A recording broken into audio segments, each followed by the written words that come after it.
Good morning friends. Welcome back to my YouTube channel Comprehensive Study. History of English literature bye RD. Trivedi की इस series में आज हम ballets को discuss करेंगे। इससे पहले वाली वीडियोस में हमने स्कॉटिश चौसियंस को डिस्कस किया था। आज की वीडियो में हम बैलेट्स को कंटिन्यू रखेंगे। सबसे पहले हम ये जान लेते हैं कि बैलेट्स होते क्या हैं। जो बैलेट्स हैं वो शॉर्ट नैरेटिव पोएम्स होती हैं और ये किसी जो पोएम है लिखी जाती है स्टेंजास में और राइमिंग स्कीम में लिखा जाता है जो कि एक स्टोरी को टेल करते हैं।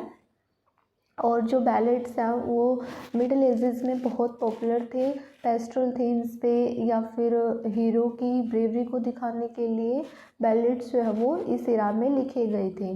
स्कॉटिश चौसियंस के बाद जो है वो हमारा बैलेट्स ही एक लिटरेरी पीस माना जाता है जो कि इस टाइम पे पॉपुलर था। हम बैलेट्स को डिस्कस करते हैं। बैलेट्स कौन से बैलेट्स जो है वो इस टाइम पे पॉपुलर थे। Though the 15th century is poor in poetry, it is rich in what has been called unofficial poetry, the ballads। कि 15th सेंचुरी में पोइट्री का बेसिक से ग्लोरिफिकेशन नहीं हुआ हो या पोइट्री इतनी ज़्यादा पॉपुलर नहीं थी इस टाइम पे, इतनी रिच नहीं थी ये एज पोइट्री में, लेकिन जो बैलेट्स हैं वो अनऑफिशियल पोइट्री बोला है उनको और बैलेट्स जो है वो बहुत पॉपुलर थे। The origin and the date of ballad have been furiously debated कि किस टाइम पे इनका ओरिजिन हुआ, कब से बैलेट लिखे जाने लगे, ये जो डेट है इसको हमेशा डिबेट में रखा गया है। But it is fairly certain that the ballads are the shorten version of all romances. लेकिन ये बिल्कुल साफ है कि जो बैलेट्स हैं वो शॉर्ट वर्जन है पोएम का और रोमांसेस का। जो रोमांसेस हैं उनकी कैटेगरी में सिर्फ रोमांटिक थीम्स को नहीं इंक्लूड किया जाता बल्कि उसमें अगर किसी मान लो हीरो की ब्रेवरी को अगर हम दिखा रहे हैं तो वो भी रोमांस की कैटेगरी में आएगा। तो बैलेट्स जो है वो रोमांसेस की एक शॉर्ट वर्जन है। Not only England but through out Europe. सिर्फ इंग्लैंड में नहीं बल्कि पूरे यूरोप में जो है वो बैलेट्स पॉपुलर थे इस टाइम पे। एंड द इंग्लिश बैलेट और the great majority of them were produced in the 15th century. और 15th सेंचुरी में इंग्लिश बैलेट्स जो है वो बहुत ज़्यादा पॉपुलर थे। The Robin Hood. और सबसे ज़्यादा पॉपुलर बैलेट्स किसके थे? रॉबिन हुड के। Robin Hood ballads are certainly earlier, they are mentioned in Piers Plowman, but judging from the language and tone they are not earlier than the 14th century। कि robin hood की जो ballets हैं वो not earlier than 14th century, वो 14th century से पहले के नहीं है, इसका फिक्स टाइम नहीं है, डिबेट में है ये डेट हमेशा। लेकिन इस टाइम पे रॉबिन हुड की बैलेट्स जैसे थीम्स के ऊपर ही लिखे जा रहे थे और इस टाइम पे ये बहुत ज़्यादा कल्चर में जो है वो एक्सेप्ट किए जाते थे।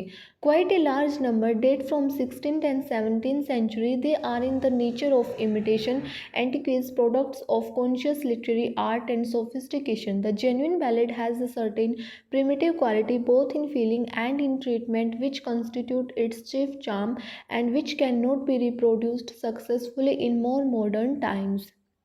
कि जो बैलेट्स हैं वो 16th और 17th सेंचुरी में भी लिखे गए हैं लेकिन वो इमिटेट करके ही लिखे गए हैं।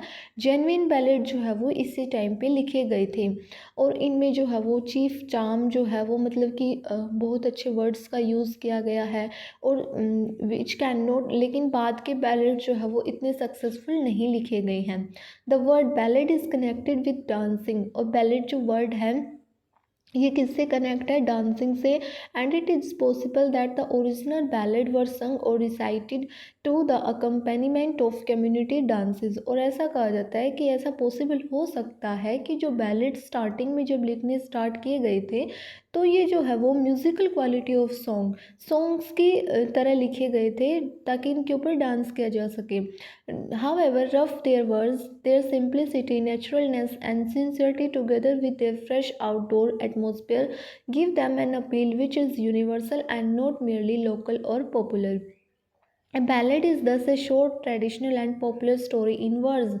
और a ballad होता क्या है? एक शॉर्ट, छोटा सा ट्रेडिशनली थीम्स के ऊपर लिखा हुआ या पॉपुलर स्टोरी जो है वो लिखी जाती है इन वर्ड्स फॉर्म में of unknown authorship. Unknown authorship क्योंकि मिडिल एजेस में बहुत सारे ऐसे बैलेट्स लिखे गए हैं जिनके ऑथर अननोन है। As ballads were transmitted orally, very few have come down to us in their original form. लेकिन ballads जो है वो मतलब कि हमें नहीं पता उनकी ओरिजिनल फॉर्म कौन सी है, लेकिन फिर भी इस टाइम पे वो पॉपुलर थे. Some have scores of variants which shows that in course of century they have pass through a process of adaptation, alteration and modification. तो बाद में इनको जो है वो अडेप्ट भी किया गया, उनको इनमें कुछ ऑल्ट्रेशन भी किया गया और इनको कुछ मॉडिफाई भी किया गया. The special ballad metre is a stanza of 4 line. Ballads लिखे कैसे जाते हैं? 4 लाइन्स में लिखे जाते हैं. जिस तरह से हम पोइट्री को लिखते हैं ऐसे ही बैलेड्स को लिखा जाता है. The second and fourth rhyming together. और राइमिंग स्कीम क्या होती है? सेकंड और फोर्थ लाइन जो है वो टुगेदर राइम स्कीम होती है उनमें. The first and third line have 4 and the third and second and fourth line. First की राइमिंग स्कीम थर्ड के साथ मिलती है और सेकंड की फोर्थ के साथ मिलती है. और इनमें जो है वो इनको आयम्बिक पेंटामीटर या आयम्बिक फीट में ही लिखा जाता है. The first collection of ballads was made by bishop Thomas pursed in his relics of ancient poetry published in 1765. जो फर्स्ट पहली बार सारे बैलेट्स को कलेक्ट करने का काम किया था हमारे थॉमस पर्सी ने. ये बहुत इंपॉर्टेंट पॉइंट है क्योंकि ये नेट का PYQ भी है कि किसने, कौन से राइटर ने जो है वो ट्रेडिशनल बैलेट्स को कलेक्ट करके पब्लिश किया था. तो वो थॉमस पर्सी थे जिन्होंने पहली बार सारे ट्रेडिशनल बैलेट्स को इकट्ठा किया और 1765 में उनको रेलिक्स ऑफ एंशियंट पोइट्री के नाम से पब्लिश किया. इसके बाद this was followed by sir Walter Scott. और जो सर वॉल्टर स्कॉट हैं जो कि बहुत बड़े हमारे art for art shake movement के बड़े राइटर हैं, उन्होंने भी जो है वो बॉर्डर मिन्स्ट्रेल्सी में इनको बैलेट्स को लिखा है. Toward the end of 19th century professor Child of Harvard published his English and Scottish popular ballad which is the largest collection. और 19th सेंचुरी में भी प्रोफेसर चाइल्ड ऑफ हार्वर्ड इन्होंने भी जो है बहुत सारे बैलेड्स को पब्लिश कराया है, English and Scottish popular ballads. The student is advise to read at least the following ballads: Robin Hood and the culture friar, curtal friar, Chevy Chase, nut brown maid and sir Patrick Spens. ये ballads जो हैं वो most famous, most popular हैं Robin Hood के और उसके Chevy Chase के and nut brown maid and saint Patrick Spens. Robin Hood जो है वो एक मिडल एजेस का हीरो है. बैलेड्स इसके ऊपर बहुत ज़्यादा लिखे गए हैं. Robin Hood and the monk ये एक फेमस बैलेड है और लाइक दिस बहुत सारे बैलेड्स जो है वो इसके ऊपर लिखे गए हैं. एंड नट ब्राउन मेड भी बहुत फेमस बैलेड है. Robin Hood and the curtal friar, this is one of the most amusing of the ballad.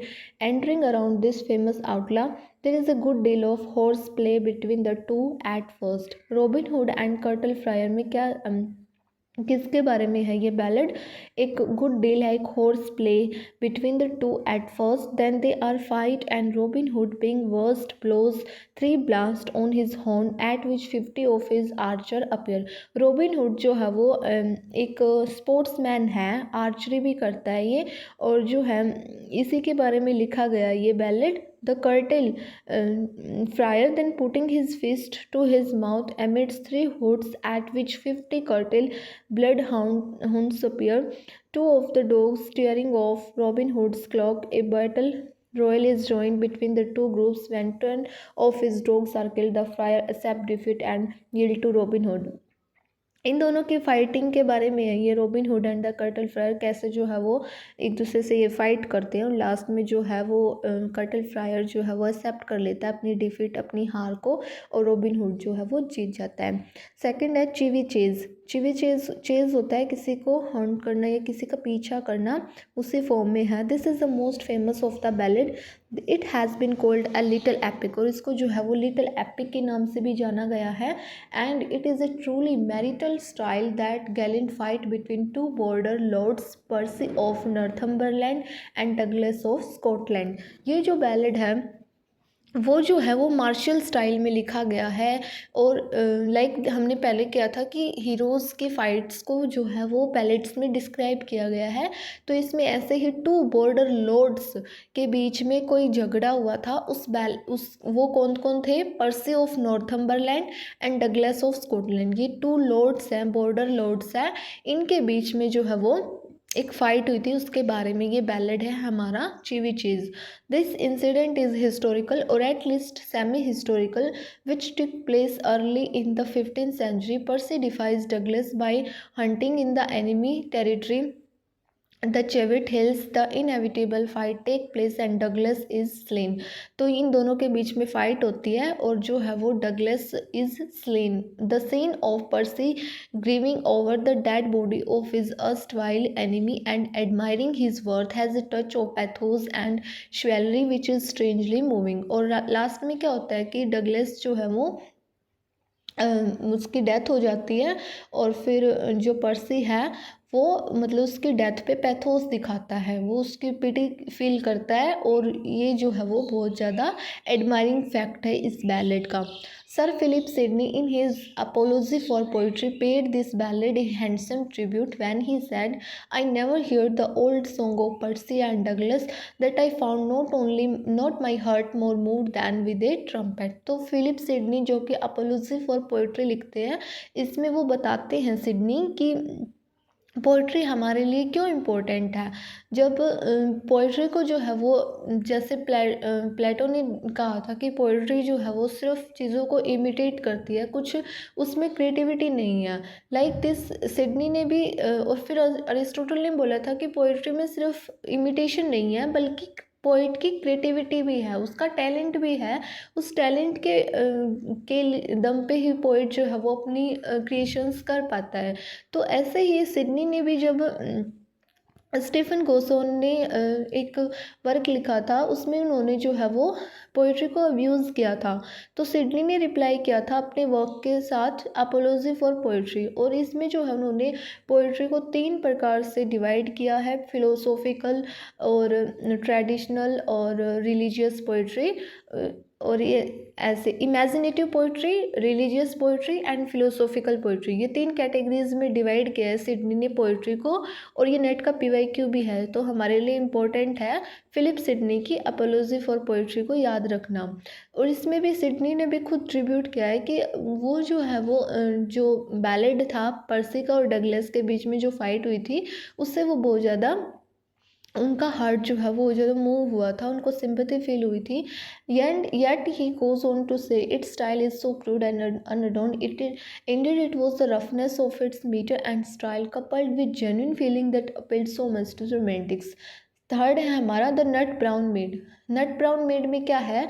Nut brown maid shows greater metrical skill and in truth and tenderness of feeling is the very sense of poetry. The maid, a baron's daughter, is tested like Griselda for constancy in love. अब नट brown maid में भी क्या होता है, ये जो made है इसको भी टेस्ट किया जाता है, इसकी परीक्षा ली जाती है. जैसे कि पेशेंट ग्रिसिल्डा के लिए गई थी, ग्रिसिल्डा की को टेस्ट किया गया था कि वो अपने हस्बैंड से जो है वो जेन्युइन लव करती है या सिर्फ दिखावे का लव करती है. लेकिन ग्रिसिल्डा जो है वो अपने मतलब कि वो चाहे उसके साथ उसका हस्बैंड कुछ भी कर ले, ग्रिसिल्डा के मन में उसके हस्बैंड के लिए लव हमेशा सेम रहता है. तो ऐसे ही यहाँ पे सेम थीम है नट ब्राउन मेड में. और इसमें भी जो मेड है उसको भी टेस्ट किया जाता है कि वो कितनी जेन्युइन है उसका लव उसके हस्बैंड के लिए, उसके लवर के लिए. Her lover who she thinks is an ordinary squire comes to bide her favour, he has killed a man he says and must flee. तो उसका लवर उसके पास आता है और बोलता है कि उसने जो है वो किसी को मार दिया है और उसको जो है वो यहाँ से जाना पड़ेगा. The girl does not care and even when he says he has another mistress, she remains unshaken in her resolve to follow him. और जब वो बोलता है कि उसके पास तो दूसरी मिस्ट्रेस है, तो वो उससे भी ज़्यादा इन्फ्लुएंस नहीं हुई, उससे भी ज़्यादा उसको कोई फ़र्क नहीं पड़ा. Having pass the test she learns that the squire is really an earl's son who will make her a countess. और लास्ट में उसको स्क्वायर जो है वो उसको पता चलता है कि ये स्क्वायर नहीं है, उसका लवर वो किसी अर्ल्स का बेटा है और उसको जो है वो काउंटेस बनाएगा। तो उस इसमें भी पेशेंट ग्रिसेल्डा की तरह ही मेड को टेस्ट किया जाता है कि वो कितनी डिवोटेड है अपने लवर के लिए। नेक्स्ट है sir Patrick Spence. Sir Patrick Spence, this ballad tells the story of the ill-fated expedition sent out by the King of Scotland to bring home the Maid of Norway। तो इसमें क्या है, ये किसकी story है? इसमें king of Scotland जो है वो किसको बुलाते हैं, मेड ऑफ नॉर्वे को बुलाने के लिए किसी को भेजते हैं। ऑन द रिटर्न वॉयज, और रास्ते में यात्रा से लौटते हुए, the ship under the command of sir Patrick Spence a famous seller. जो सर पैट्रिक स्पेंस है उनका ऑक्यूपेशन क्या है, वो एक सेलर है, एक नाविक है। Is ragged in a storm and all on border are lost. तो वो एक स्टॉर्म में फंस जाते हैं और वो जो है वहीं पे खो जाते हैं। तो ये जो है इसकी थीम है। The ballad metre is illustrated, ये बैलेड मीटर को दिखाया है। तो आज की वीडियो में बस इतना ही। आज हमने बैलेड्स को डिस्कस किया है और जो मोस्ट फेमस पॉपुलर जो भी बैलेड्स हैं उनको, उनकी थीम्स के बारे में जाना है। फर्स्ट था हमारा रॉबिन हुड। रॉबिन हुड जो है वो एक स्पोर्ट्समैन है या आर्चरी करता है वो, उसके ऊपर बहुत सारे बैलेड्स लिखे गए हैं और मोस्ट फेमस है एक Robin Hood and the monk और Robin Hood and the curtal friar. और सेकंड है हमारा चीवी चीज़, जिसमें हमने 2 बॉर्डर लॉर्ड्स की फाइट के ऊपर ये बैलेड लिखा गया है, Percy of Northumberland and Douglas of Scotland. Douglas की जो है वो डेथ हो जाती है, फिर पर्सी उसकी डेथ पे पैथोस दिखाता है। तो इसका टर्निंग पॉइंट इस बैलेड का यही है। थर्ड था हमारा नट ब्राउन मेड, जो कि सेम स्टोरी सेम थीम है इसकी, पेशेंट ग्रिसिल्डा की तरह। और जैसे चौसर के कैंटरबरी टेल्स में जो ग्रिसिल्डा की स्टोरी है उसी के ऊपर। और इसमें इसको ग्रिसिल्डा की तरह टेस्ट किया जाता है कि ये कितना डिवोटेड है अपने लवर के लिए। लास्ट में इसका लवर जो है इसको काउंटेस बनाता है, वो कि अर्ल का बेटा है। फोर्थ था sir Patrick Spence. Sir Patrick Spence जो है वो एक फेमस सेलर थे और वो अपने किंग के लिए बहुत ज़्यादा डिवोटेड थे। और अपने किंग के कहने पर ही वो किसी मेड को जो है वो नॉर्वे की जो मेड थी उसको लेके आ रहे थे और लास्ट में वो जो है वो स्टॉर्म में फंस गए और वहीं पे उनकी डेथ हो जाती है। तो इसमें एक ये कह सकते हैं कि अपने मास्टर के लिए सर पैट्रिक स्पेंस जो है वो कितने ज़्यादा ओबीडिएंट थे, इसकी यही थीम है। तो आज की वीडियो में बस इतना ही। नेक्स्ट वीडियो में हम जो है वो 15th सेंचुरी प्रोज को डिस्कस करेंगे। Thank you for watching this video. Thank you.